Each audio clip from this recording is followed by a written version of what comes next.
30 de julho, dia de São Pedro Crisólogo, doutor da Igreja. O santo de hoje nasceu em Imola, na Itália, no ano de 380. E ele ficou muito conhecido pelo seu ministério da palavra, pela evangelização.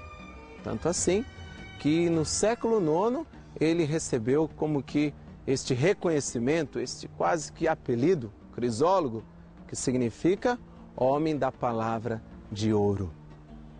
Logo, esta palavra primeiro o atingiu e ia transformando a vida de Pedro Crisólogo. Homem de oração, de penitência, de jejum, de combate espiritual. É interessante nós percebermos, irmãos, na vida dos santos, que eles tinham as tendências que temos, mas a resposta dos santos que nos ensina.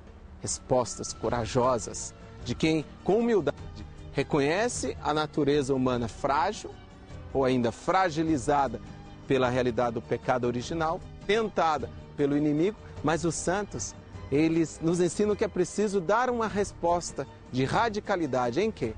No Santo Evangelho. Sim, São Pedro Crisólogo foi um grande pregador, mas ele não era homem de palavras somente, mas de ação, de atitudes, ou seja, de buscar colocar na vida, na sua história, a boa nova que ele pregava.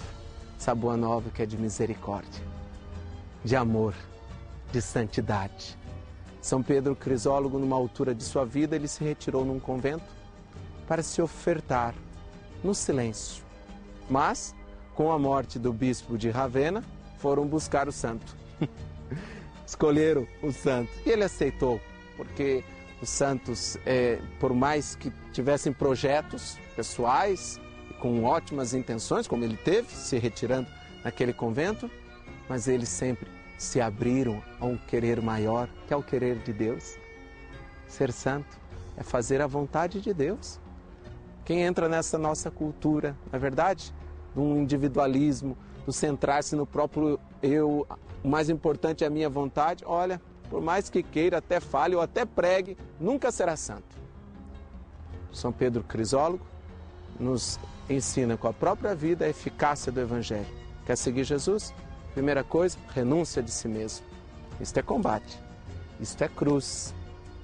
E como sacerdote, ele foi esse instrumento eficaz da palavra, como bispo, ele serviu totalmente à igreja. Hereges, cristãos indiferentes, até pagãos foram beneficiados pela sua evangelização. Um homem que se consumiu ao serviço do Evangelho. Um pastor, um homem que comunicou com a sua vida a santidade que é de Deus. Em 450, São Pedro Crisólogo partiu para a glória. No século XVIII, ele foi reconhecido pela Igreja como doutor. E hoje nós contamos com a intercessão desse homem da palavra de ouro, desse doutor da Igreja, para que nós também possamos ser santos e evangelizarmos a partir da nossa vida. Vamos orar, pedindo essa graça ao Espírito Santo, em nome do Pai, do Filho e do Espírito Santo. Espírito Santo de Deus, nós imploramos a Ti. Vinde ao nosso encontro e dai-nos a graça de vivenciarmos o Evangelho que a cada dia chega até nós através da Santa Igreja. Espírito Santo, dai-nos a capacidade de pregarmos principalmente com o nosso silêncio, com a vivência dos mandamentos. Dai-nos a graça, Espírito Santo, de renunciarmos a nós mesmos, sempre, mas para que Deus esteja em primeiro lugar na nossa vida e na vida de muitos. Amém. São Pedro Crisólogo, rogai por nós.